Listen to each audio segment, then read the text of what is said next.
Hello everyone. Should I buy a property? That's the question a lot of people are asking right now.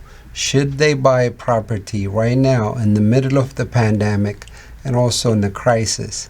And I'm going to be sharing with you some valuable information which will help you decide whether you buy now or at least understand what's going on with the market so you make a more educated decision before you make your move.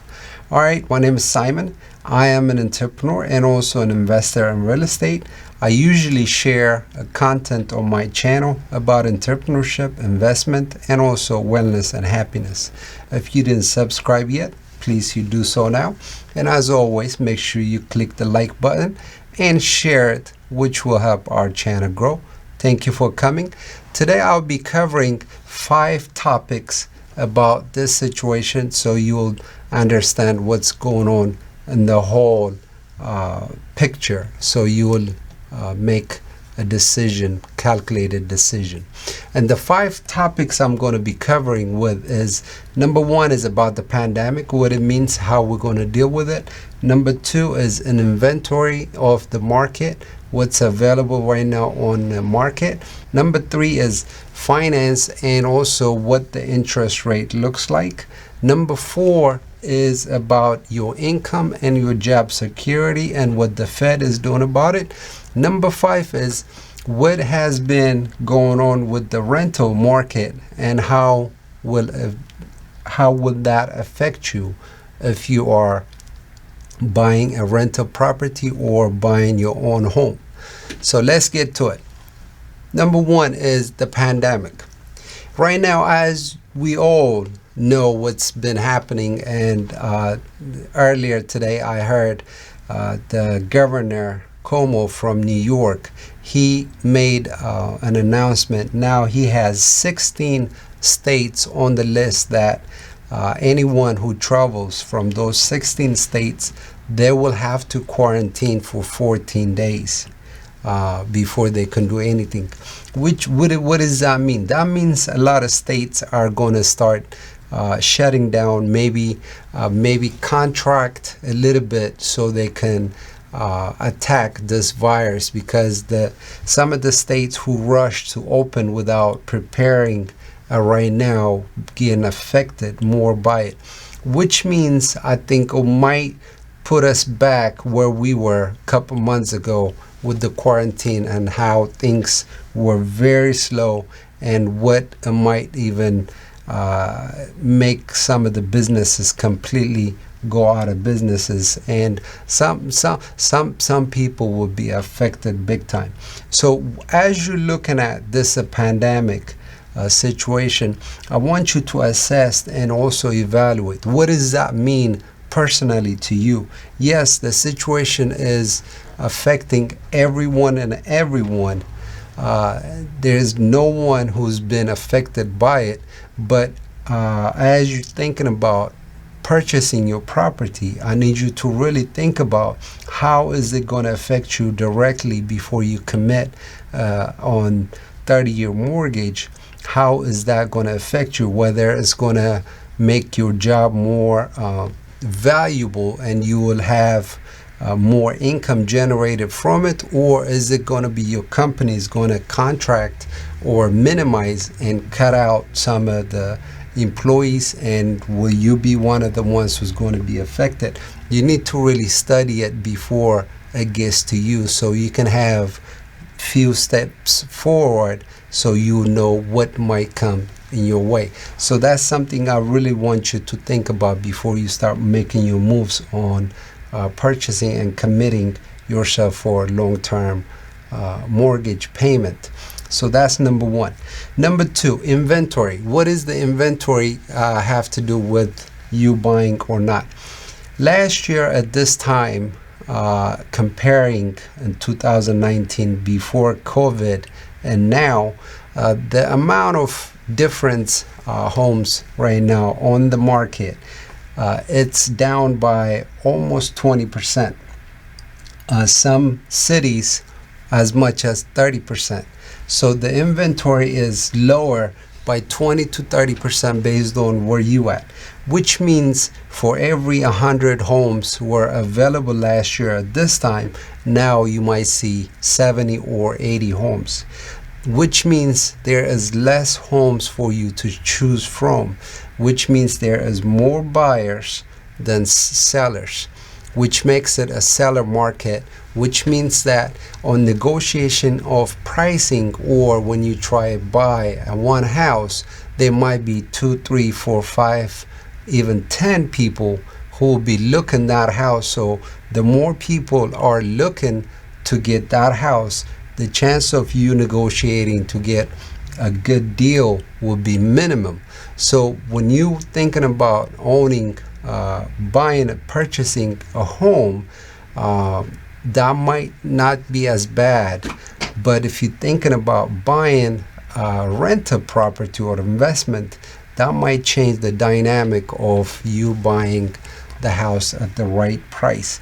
So you need to really think about what you really wanted to do, because right now there is more buyers than sellers, which means the supply is a lot less than the demand. So the more the demand, the more prices will be higher. So as always, the less supply and there is a more demand, always the price will increase. So that will affect you in one or the other way when you think about purchasing right now. So that's something you need to think about.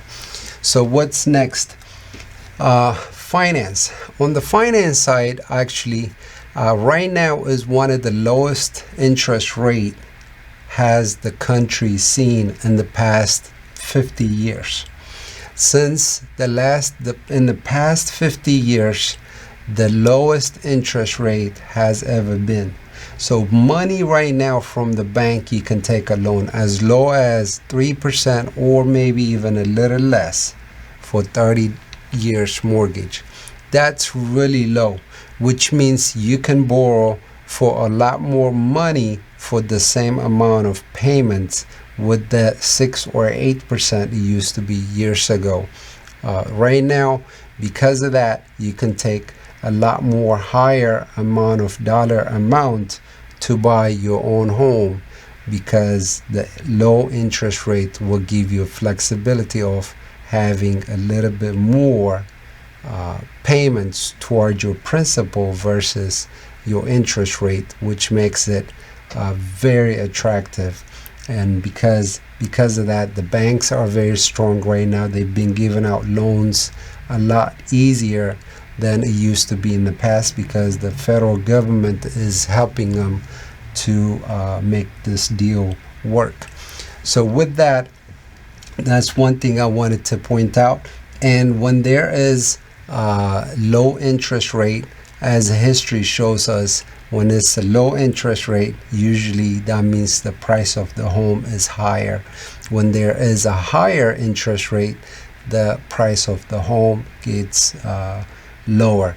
The reason with that is because when there is low interest rate, there is a lot more buyers who will be interested, and also there will be a lot more buyers who can afford payments of purchasing a home. So because of that, it will increase the value of the homes, and that's what we've been seeing for the last couple of years. And now, even with the pandemic and the crisis, the prices are not really coming down because of this situation. So let's get to number 4, income and job security. As I touched a little bit on the pandemic side, you need to really study how secure your job will be before you commit on 30-year mortgage at this time, because every day you've been if you've been following up every day, there's some kind of job cuts, there's some kind of downsizing of company, whether the company is bankrupting or laying off people. Like there was Macy's announced, I think 4,000 jobs will be cut in the next coming weeks. Yesterday I saw that news, and there's always that kind of news coming up. So you need to really study on the job market where you are right now to see if you're going to be affected or not. So you need to really study that. And also on the income side, you need to really study and calculate what will be a safe payment, so that way you won't be even if you go on unemployment, that you can afford your home, so that way you won't be in trouble if you own a property and for some reason if you had to be laid off or you be furloughed for a little bit. So at least you need to understand what that means and how you can weather that situation. So you need to really think about, I want you to take your time and evaluate your own situation, so you will decide, even if you had to talk to financial advisors or bankers who can help you with that, you need to find that sweet spot, so that way if you make your move, at least you know on the worst situation you'll be still covered. So the number 5 is the rent. In the past, especially in Ohio, the rent increase been averaging about between 4% to 5% yearly, because things been getting expensive. Water price been going up and property taxes been going up because houses being sold a little bit higher than they were in the past. So the property tax increased, insurance increased because we had a lot more storms and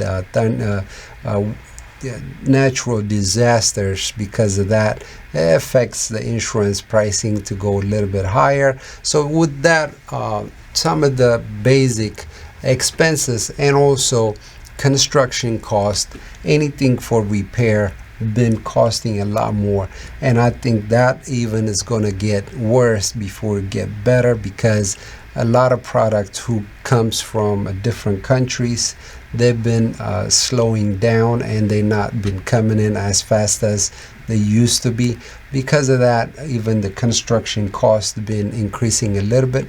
So with all that factor, that's why the rent been increasing.